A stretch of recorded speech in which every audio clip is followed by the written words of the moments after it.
கோபுரம் டிவி நேயர்களுக்கு இனிய வணக்கம். இன்று பிறந்தநாள் காணும் மற்றும் மணநாள் காணும் அத்துணை சகோதர சகோதரிகளுக்கும் எங்களது இனிய வாழ்த்துக்கள். பாபாவின் ஆசிகளோடு பல்லாண்டு காலம் நீங்கள் எல்லா வளங்களும் செல்வங்களும் பெற்று நலமுடன் வாழ வாழ்த்துகிறோம். பாபா அழைக்கிறார். அவரின் பொன்மொழிகளை கேட்பதற்காக, நம் பிரச்சனைகளை தீர்த்து வைக்கும் அற்புதமான கூட்டு பிரார்த்தனை செய்வதற்காக, மேலும் மனம் ஒருநிலைப்படவும் மனம் அமைதி பெறவும் அற்புதமான தியானம் செய்யவும் பாபா அழைக்கிறார். பாபா நம் கரங்களை பிடித்து அழைத்து சென்று அற்புதம் நிகழ்த்தவிருக்கிறார். வாருங்கள், பாபாவின் பொன்மொழிகளை தரிசனம் செய்வோம். அன்பு குழந்தையே, நீயாக என்னை தேடி வரவில்லை. எந்த தெய்வத்திடம் நம் கஷ்டங்களை எல்லாம் சொல்லி அழுவது என்று மருகி நீ நின்றபோது, நான் இருக்கிறேன் என்று குழந்தையை தேடும் தாயாய் நான் தான் உன்னை தேடி வந்தேன். அந்த அளவிற்கு நான் உன்னை நேசிக்கின்றேன்.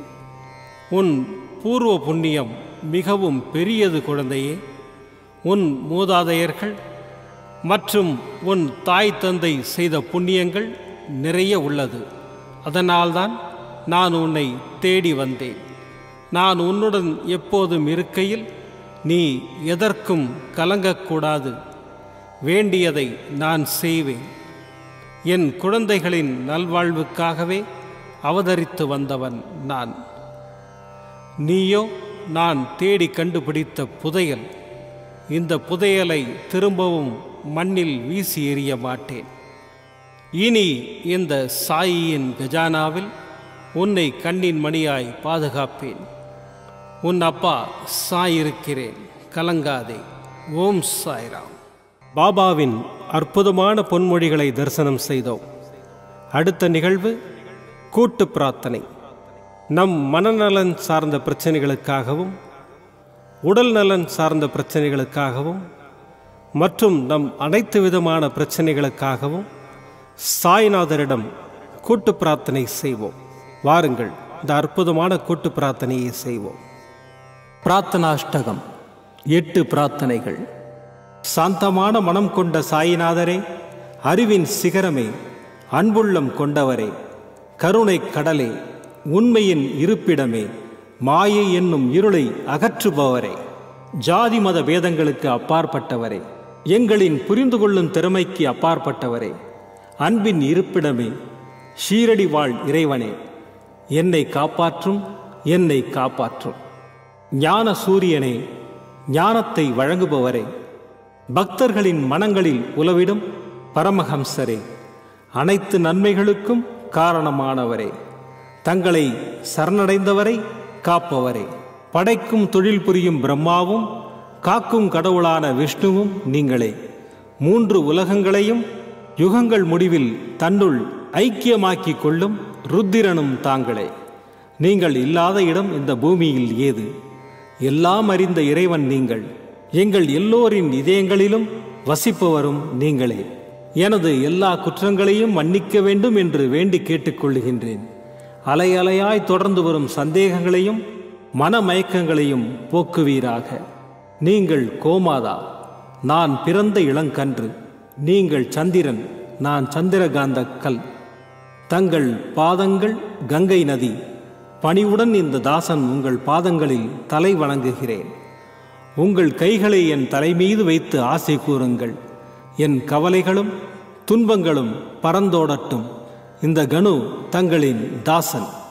இந்த 8 துதிகளையும் கூறி நான் உங்களை சாஷ்டாங்கமாக நமஸ்கரிக்கின்றேன். எனது பாவங்கள், துன்பங்கள் மற்றும் ஏழ்மை நிலை இவை யாவும் உடனடியாக விலகி ஓடட்டும். ஓம் சாய்ராம், ஓம் சாய்ராம், ஓம் சாய்ராம். அற்புதமாக கூட்டு பிரார்த்தனை செய்தோம். பாபா நம்முடைய கோரிக்கையை ஏற்று நிச்சயமாக நமக்கு அற்புதங்களை செய்வார் என்பது சத்தியம்.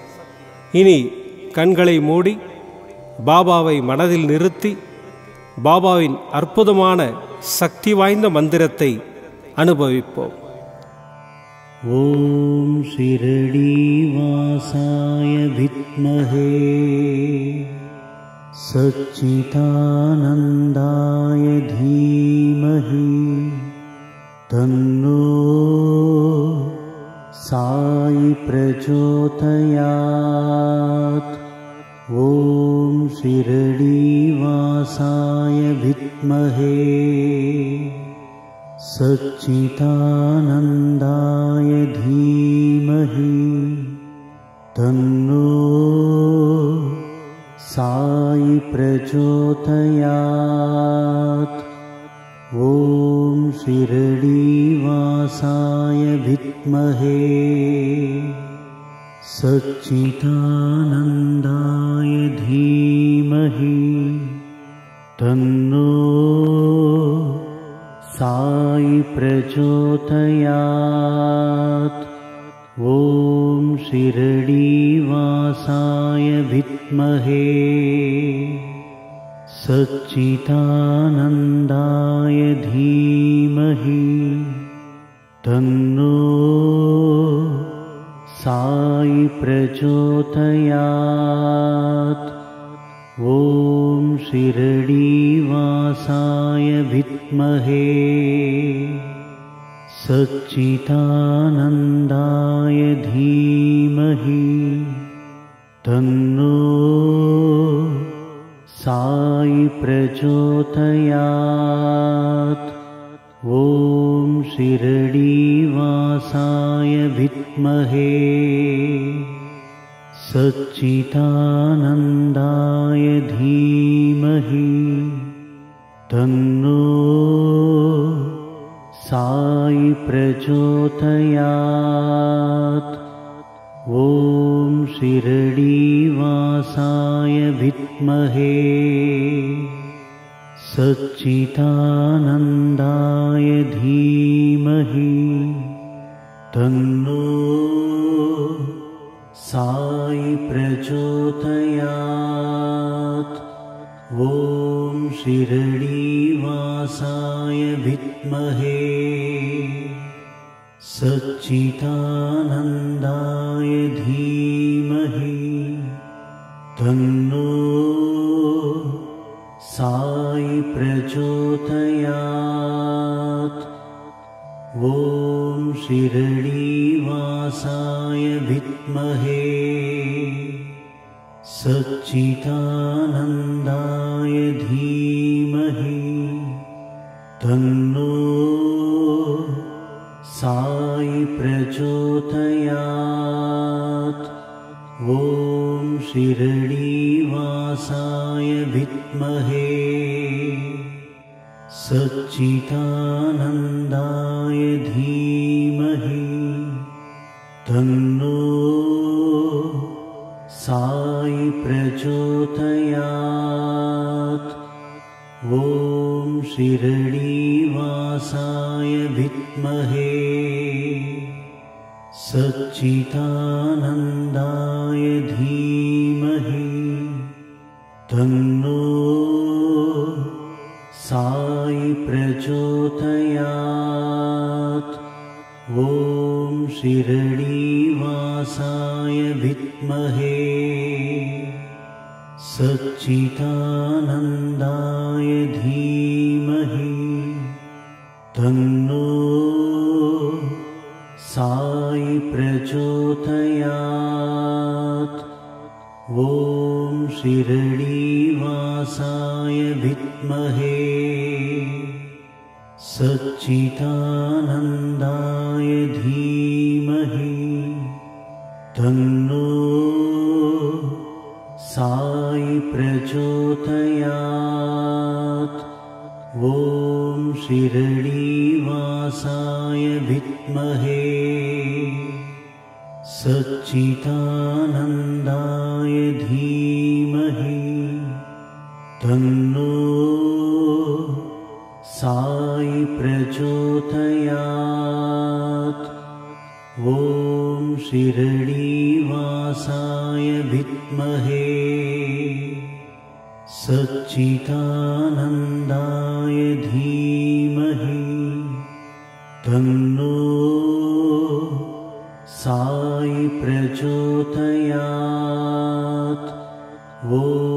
शिरडीवासाय विद्महे सच्चिदानन्दाय धीमहि तन्नो साई प्रचोदयात्। ॐ शिरडीवासाय विद्महे सच्चिदानन्दाय धीमहि तन्नो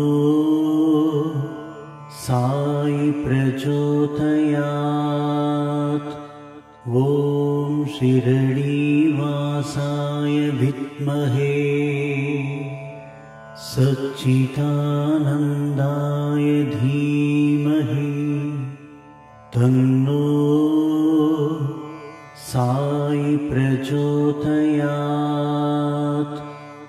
ॐ शिरडीवासाय विद्महे सच्चिदानन्दाय धीमहि तन्नो साई प्रचोदयात्।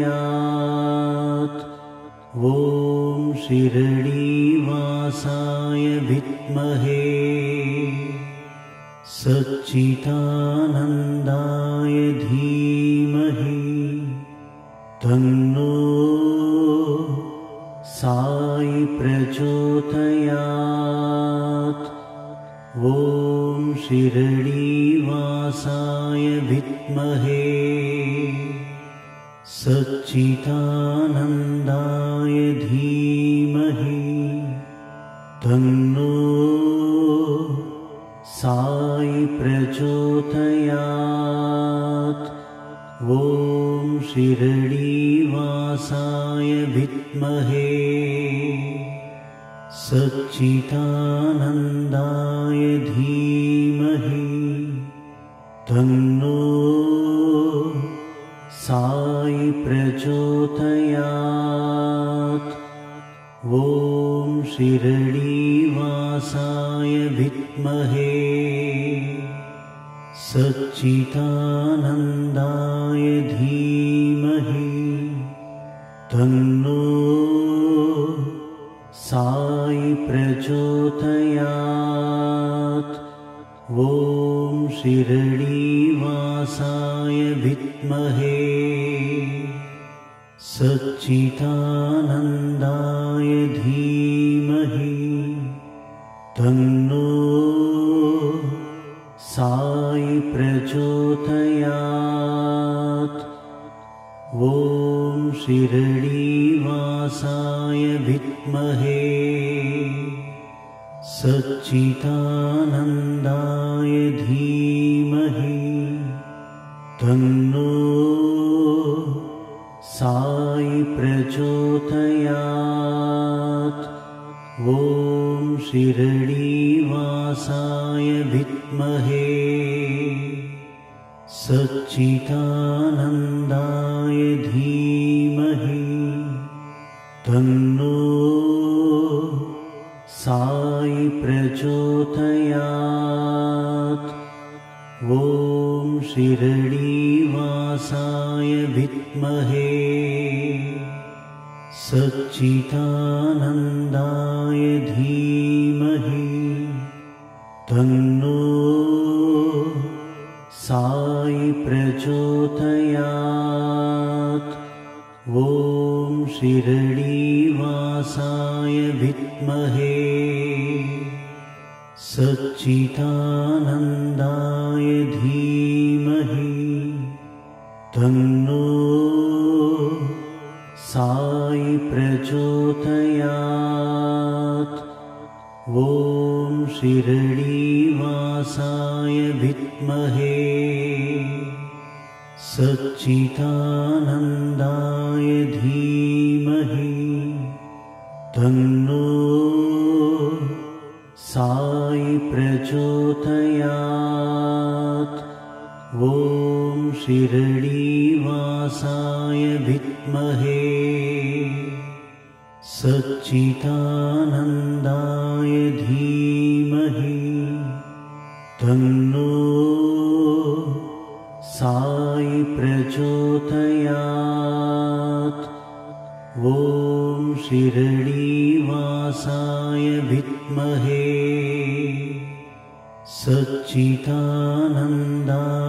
धीमहि तन्नो साई प्रचोदयात् ॐ शिरडीवासाय विद्महे सच्चिदानन्दाय धीमहि तन्नो साई प्रचोदयात्। மீண்டும் நாளை காலை இந்த அற்புதமான பாபா அழைக்கிறார் நிகழ்ச்சியில் சந்திப்போம். நன்றி, வணக்கம். விதம் விதமான பக்தி நிகழ்ச்சிகளை உங்களுக்காக தந்து கொண்டிருக்கிறது உங்கள் கோபுரம் டிவி. உங்களுக்கு பிடித்த நிகழ்ச்சிகளை லைக் செய்யுங்கள், உங்களுக்கு பிடித்த மாணவர்களுக்கு ஷேர் செய்யுங்கள். மேலும் சப்ஸ்கிரைப் செய்வதோடு மட்டுமல்லாது அருகில் இருக்கும் பெல் பட்டனை கிளிக் செய்து கோபுரம் டிவி நிகழ்ச்சிகளை உடனுக்குடன் தெரிந்து கொள்ளுங்கள். மற்றும் ஒரு மகிழ்ச்சியான செய்தி, கோபுரம் டிவி ஆப்பை கூகுள் பிளே ஸ்டோரில் ஃப்ரீ டவுன்லோட் செய்து கோபுரம் டிவி நிகழ்ச்சிகளை தொடர்ந்து கண்டுகளியுங்கள், பாருங்கள், ரசியுங்கள், பரவசமடையுங்கள். gopuramtv.com பக்தி பக்திமயம்.